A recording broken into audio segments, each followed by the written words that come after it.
Planes started out as just being used for reconnaissance, and two-seat reconnaissance planes were used throughout the war.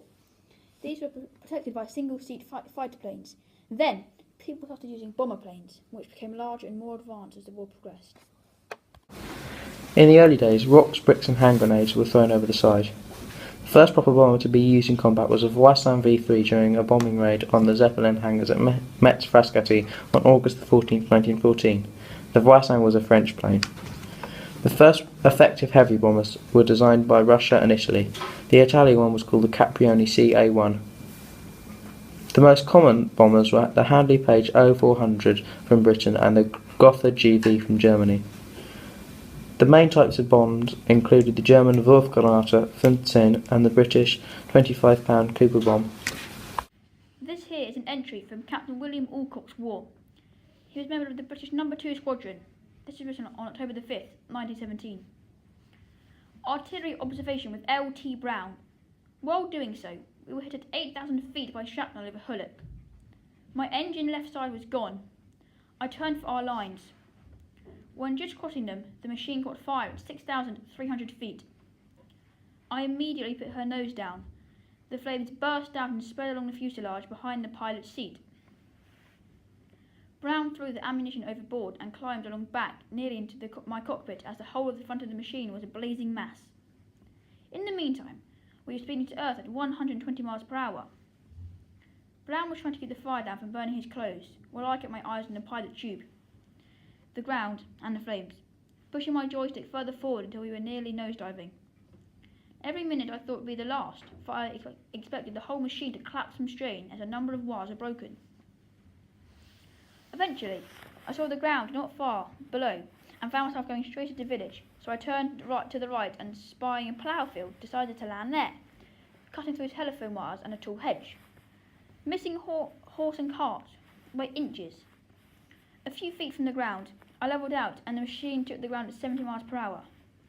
A perfect landing, but the undercarriage was burnt. The machine ran a few yards and collapsed, digging her nose into the plough, and turned over. I was thrown out 10 yards ahead. Putting my hands down saved me, but I lay there dazed a little. In the meantime, the tails came down and hit me on the head. Staggering round to find Brown, I found him hunting for me. He had fallen under the engine and just managed to crawl out a few seconds before the bearings broke and the engine fell on the spot. Looking on the wreckage, we saw a massive flame, with every few seconds shots going off from the revolvers. A huge crowd collected, but putting a sergeant in charge of some men, we left an attender for our aerodrome and reported the officer commanding, Major Beck. From the wreckage we got a few souvenirs, a revolver, a compass and a piece of the engine bed which had been melted by the heat. This is a letter written home by Major James McCudden, who shot down approximately 60 German planes during his career as a fighter pilot in World War I. The beginning of the conflict, however, saw McCudden as an air mechanic, and it was in this role that he embarked for France with No. 3 Squadron RFC, a reconnaissance unit.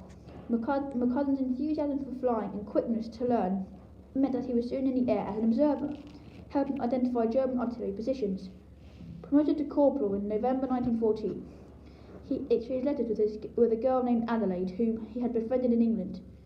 His letter of December 29, 1914, reveals his passion for flying while explaining the dangers of aerial warfare. This is the letter written here.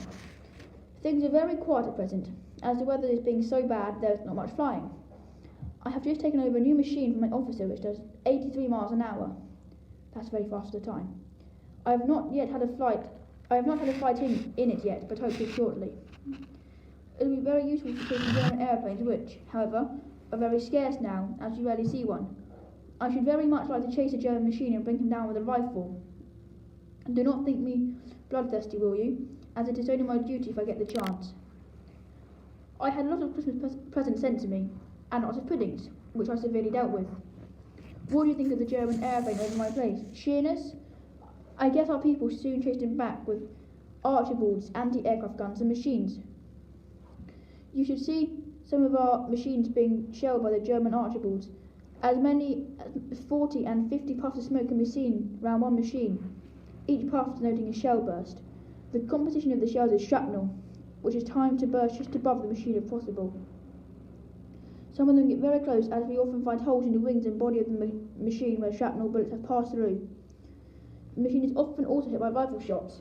It is, however, extremely difficult to take aim accurately with a rifle and a machine in the air. You have to allow for the speed of the machine, and you can only judge the height of it approximately, so as to adjust your sights. The majority of rifle bullets we get through our machines are, I think, more by luck than judgment. I think that Kitchener's army will soon be coming out here, and now we should just move on.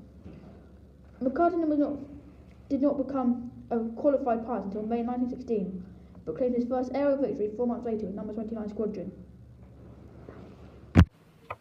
Conditions of fighting were poor during World War I, and planes, as there were no airports built, would often have to land on fields.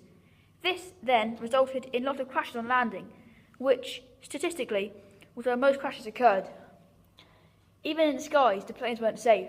They were being shot at constantly, and the engines were very unreliable. It wasn't until later in the war, and even until World War II, when the engines were reliable enough to fly for long periods of time. To summarise, planes did impact World War I, and the development of planes, both bombers, fighters and normal planes, was sped up by the war.